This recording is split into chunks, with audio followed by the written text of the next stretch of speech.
My name is Chris Nichols. I'm a lawyer here in Raleigh. Okay, and why are you in support of health reform? Well, I'm in support of the health reform for a million reasons, but for the most part, what I do is I work with people who've been catastrophically injured. A lot of them have lost their insurance. They lose their jobs, they lose their insurance, and it's nearly impossible for them to get coverage because they all have pre-existing conditions. For the last 10 years as a small business owner, my insurance has gone up 10% a year for 10 years.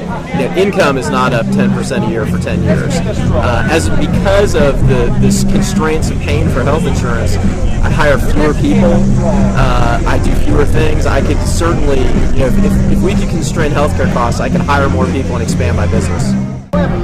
There's virtually no competition in the North Carolina health market. Blue Cross Blue Shield, I think, has about 95% of the business.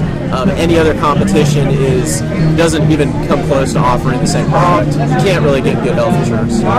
So I'd like to see the reform of the pre-existing conditions. I'd like to see some regulation on the cost of insurance. I'd like to see some competition.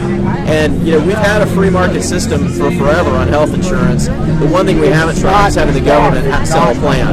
To me, that seems to be the best option. What do you feel about folks who say we don't need reform right now, let's delay?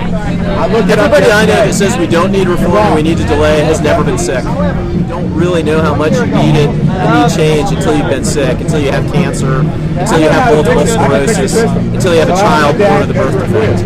Those are the people that need the help.